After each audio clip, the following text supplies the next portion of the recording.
one of the primary reasons for our country's stunning economic turnaround, the biggest in history, where the Dow Jones broke 50,000 4 years ahead of schedule, and the S&P hit 7,000, where it wasn't supposed to do it for many years, were tariffs. Like a top 40 disc jockey, Donald Trump played all the hits at the State of the Union. He demonized immigrants, lied about the state of the economy, chastised the Supreme Court over tariffs, and called Democrats crazy. As evidence of his magnificence, he of course touted the stock market. Not once, but 3 times. Epstein? Nada. But healthcare? Solved. Drug prices? Best in the world. He mocked affordability, called Mamdani a communist, and lied about election fraud. But there's one word that was completely absent from his economic picture. One concept that should be front and center in any honest accounting of where the risks to this economy actually live. And that word is deregulation. See, while the Donald was taking victory laps about the stock market, his administration has been dismantling the guardrails that were put in place the last time Wall Street blew up the economy. So today, we're going to talk about the most important economic story that went completely unsaid in his entire speech and in any of the responses to it. I'm Max from UNFTR with a MeidasTouch exclusive.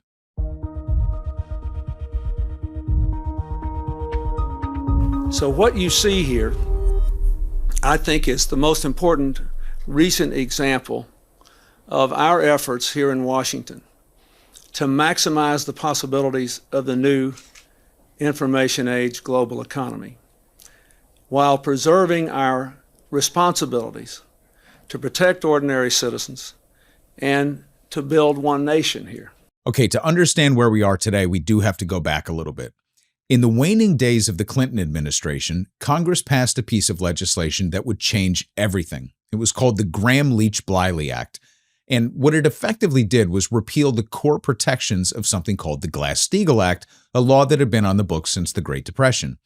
Now, Glass-Steagall's whole purpose was pretty simple, but it was profound. Keep consumer banking completely separate from investment banking. Keep the place where regular people put their paychecks and their savings away from Wall Street's casino. Now, those guardrails had protected us for more than 6 decades. Gramm-Leach-Bliley, though, put the nail in the coffin of that protection. But to be clear, the cap had been loosened under prior administrations, most notably Reagan, but even Jimmy Carter to a degree, because the United States was shifting from a manufacturing powerhouse to the financial capital of the world. We've talked about this before, about going from manufacturing to services to financialization, 3 great phases of ultimately what becomes the decline of empire. Anyway, after Gramm-Leach-Bliley, banks almost immediately started using massive leverage on increasingly sophisticated but deeply misunderstood financial products called derivatives. And the biggest, sexiest, most dangerous one of them all was, of course, the mortgage-backed security. You take thousands of home mortgages, bundle them up into enormous loan packages, slice them into little tranches, and sell those to investors around the world over and over and over again. Now, when rates are low and confidence is high, everybody makes money in that environment. The bonuses get a lot bigger and the yachts get a lot longer. And then, as we all know, eventually the music stopped. So as rates increased and speculation ran wild with leverage on top of leverage, these products became highly unstable. And when they unraveled, they didn't just hurt the banks. They hurt the entire global economy. 8 million Americans lost jobs. 10 million families lost homes. Trillions of household wealth evaporated. And the people who caused it, they were bailed out. Now, this is important. When we look back at 2008, there are 2 things that people tend to get wrong or retcon. The first is timing. We romanticize the story of folks like Michael Burry, for example, the guy who was made famous by Michael Lewis's book and the movie Big Short, this lone genius who saw the crash coming and made a fortune. What the movie touches on is how Burry almost went bankrupt waiting for it to happen because he was so early, and his investors were furious with him. Some tried to even pull their money. So he had to restrict withdrawals to keep his fund alive. The point is, when you're early identifying a massive structural problem in leveraged financial markets, being right isn't enough. You have to survive long enough to be proven right. because big financial products like this take a long time to unwind.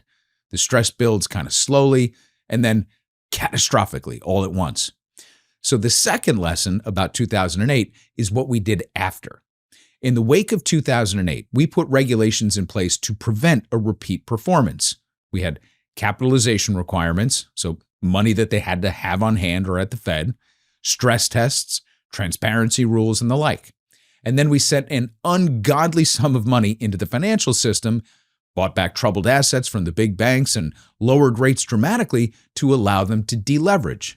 So economically speaking, if I'm being honest, it was a masterclass in crisis management because the financial system survived. Except Main Street got left out in the cold. Foreclosures kept coming. Wages stagnated. The people who caused the crisis were made whole, but the people who suffered from it were told to be patient.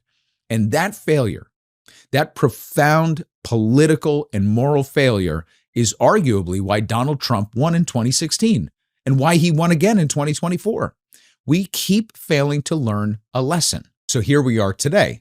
Now, there's a new thing that Wall Street titans and some financial observers and now even some mainstream pundits have begun to whisper about, and that is the shadow banking system or the burgeoning crisis in private credit. Investors and economists are warning about a piece of the financial system that could pose a risk, potentially similar in ways to the housing crash that preceded the financial crisis in 2008.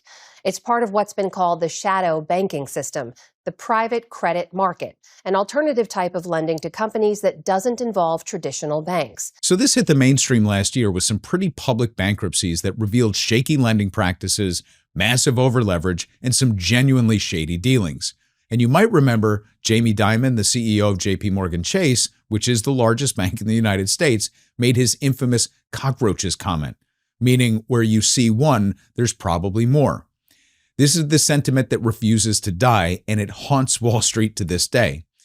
So to understand what's at risk, what's real and what might be overblown, we have to define private credit. We have to understand how big it is, and we have to ask the really uncomfortable question.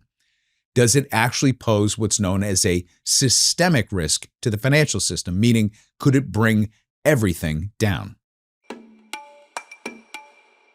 So private credit, sometimes called private lending or direct lending, is exactly what it sounds like.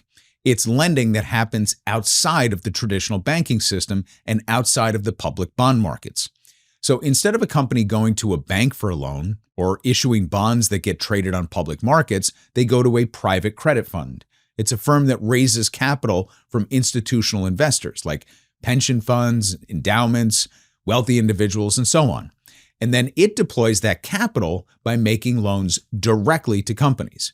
Now, these are typically middle market companies that they lend to, businesses that are too big for a local community bank, but not quite big enough or safe enough to tap the public bond markets at favorable rates. So private equity-backed companies, software firms, healthcare businesses, specialized services, exactly the kind of companies that get financed when the regulated banks won't touch them. And these people employ a lot of other people, by the way, so this has an impact on the labor market. So by late 2025, global private credit assets under management was estimated at somewhere between $1.8 and $3.5 trillion, with nearly $600 billion deployed in 2024 alone. Now, for context, the entire commercial U.S. banking system has about $24.5 trillion in assets. So private credit is material, but still a fraction of the traditional banking system. But that doesn't mean there isn't a risk to the wider system, because these two worlds are deeply structurally intertwined. Banks lend to private credit firms to give them leverage. So banks invest in private credit funds equity. Banks co-lend alongside private credit funds in what are called club deals, and it's growing faster than any other category of bank lending. So that's important. So when someone says private credit is a shadow banking system separate from the regulated banks, it's only half right. It's separate in terms of oversight and transparency, but it is absolutely connected to the banking system in terms of money, leverage, and ultimately risk. And that means that the firewall that regulators attempted to erect after the GFC isn't completely intact. In fact, it's pretty leaky. So the post-financial crisis reforms essentially created a two-tier lending system.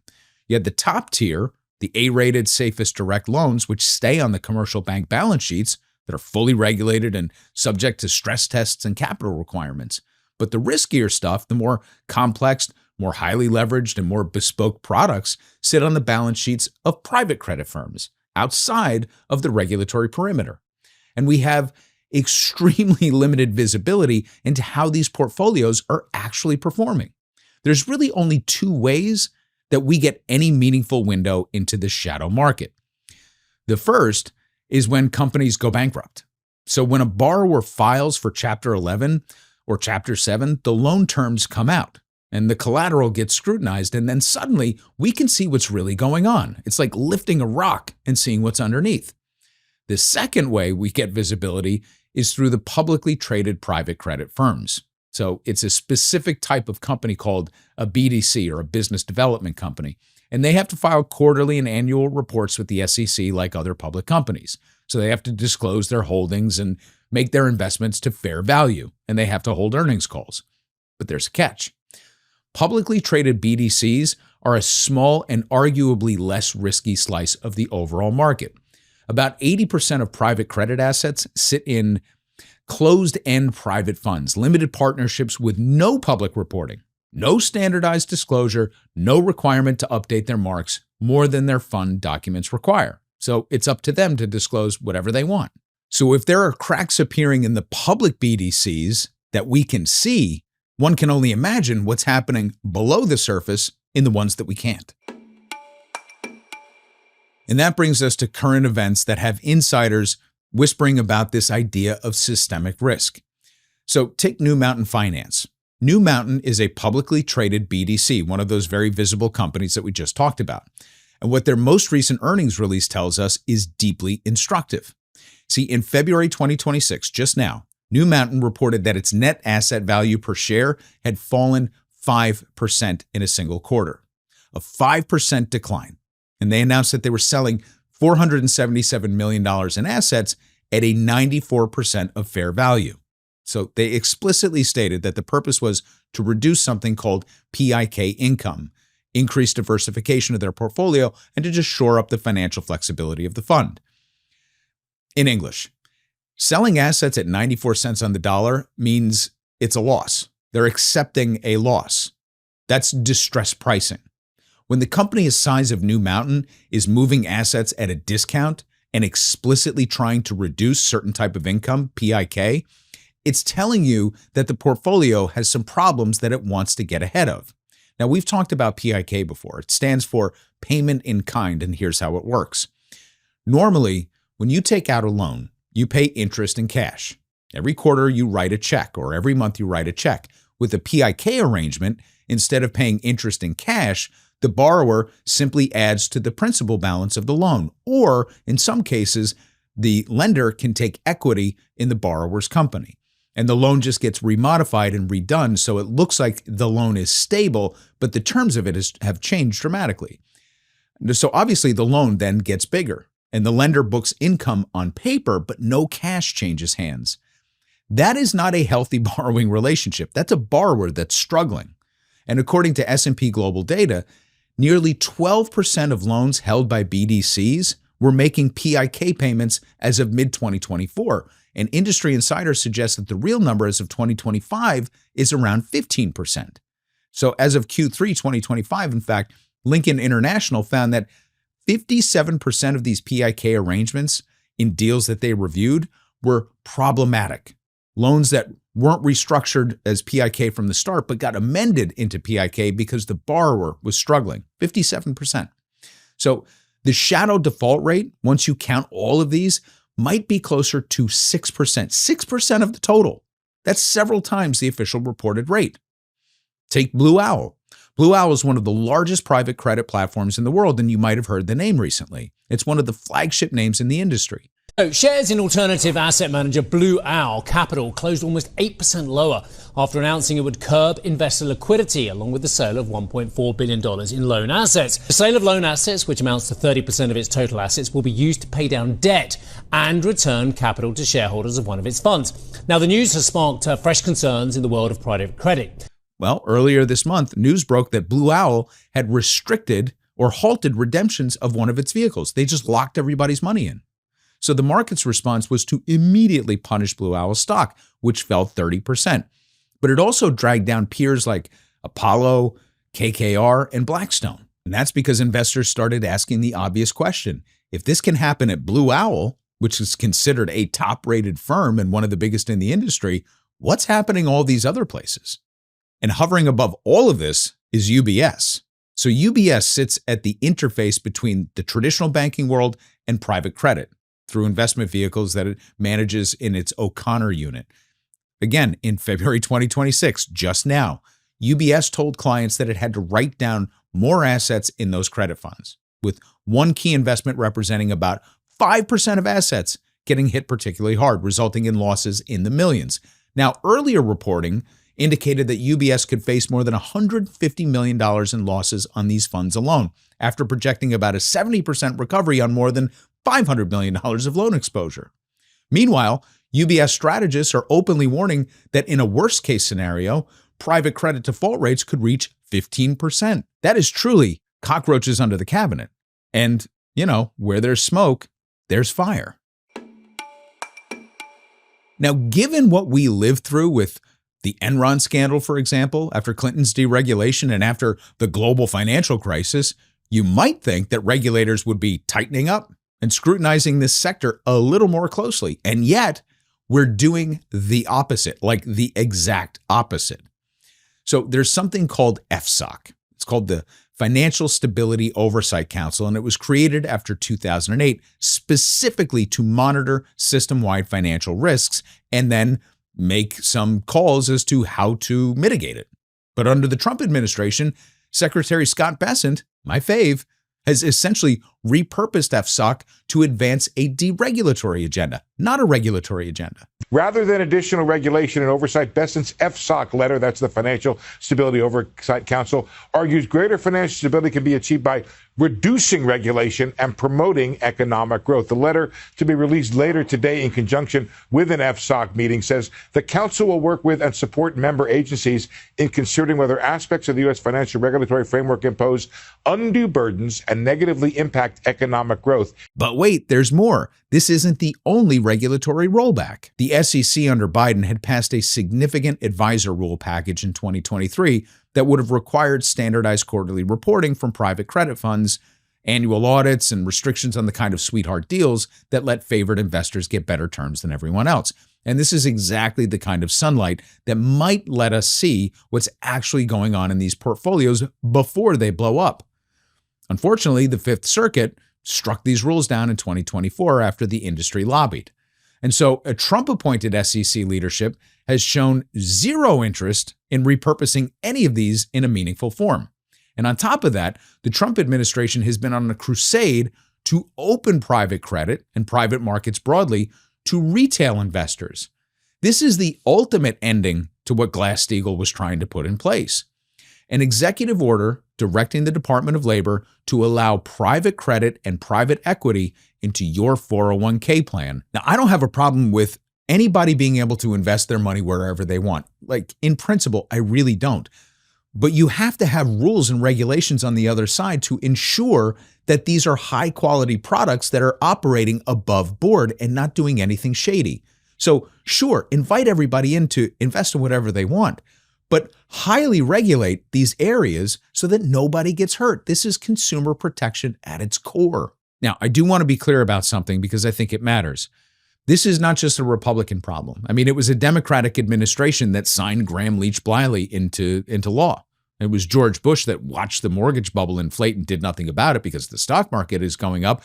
But this is a bipartisan tradition, and we have collective amnesia when it comes to financial crises. I mean, the banks and their lobbyists just chip away during the good times, and politicians from both parties let it happen. And then when it falls apart, we foot the Can I curse on MeidasTouch like I do on my own channel? I don't know. Let me know in the comments if that's like, okay. You get the point. We foot the bill. But what's different now is the combination of factors. We have clear and accumulating evidence of stress in the private credit market. We've got net asset value declines, assets being sold below book value, PIK rates rising, redemption rates going up. And it's a moment that's analogous to like 2006 or 7, when Michael Burry and others could see these structural cracks, even as the official narrative was, hey, don't worry about it, everything's fine. Those of us that lived through that crisis can tell you that for the most part, on the financial channels and the mainstream media, everybody's like, everything's kind of cooking along. But there was a quiet recession happening and things were bubbling up below the surface. And these guys timed it just right. Now, layered on top of this stress, we have an administration that genuinely either doesn't understand the problem or it doesn't care. So it's actively removing the monitoring systems that might let us detect how serious this is before it gets too late. And we have a president who thinks the stock market is the economy. We have regulators who have been explicitly redirected away from constraint and toward capital formation. So now here's the how does this impact all of us part of the equation. When banks start absorbing losses on these exposures, the first thing they do is tighten their own lending. They reduce credit overall and they raise standards. So when traditional bank credit seizes up, it ripples through the entire economy. Businesses can't borrow as much money to make payroll or expand. Customers can't get mortgages as easily or car loans. The whole credit-dependent economy begins to slow and then contract. Credit seizing up is the one thing, the one mechanism that can truly bring it all down. That's what happened in 2008. It wasn't just about the liquidity, it was about the credit tightening afterwards. It's not the stock market, it's not inflation, it's not even a recession in isolation. It's when the credit markets freeze that things get genuinely dangerous. And we know this because we just lived through it less than 20 years ago. The United States of amnesia strikes again. For the MeidasTouch Network, I'm Max from UNFTR. You can find me on Blue Sky and YouTube at UNFTR. And don't forget, you can sign up for our free weekly newsletter at UNFTR.com. Thanks as always to the Meidas Mighty for having me here, and I'll catch you online. Want to stay plugged in? Become a subscriber to our Substack at MeidasPlus.com. You'll get daily recaps from Ron Filipkowski, ad-free episodes of our podcast, and more exclusive content only available at MeidasPlus.com.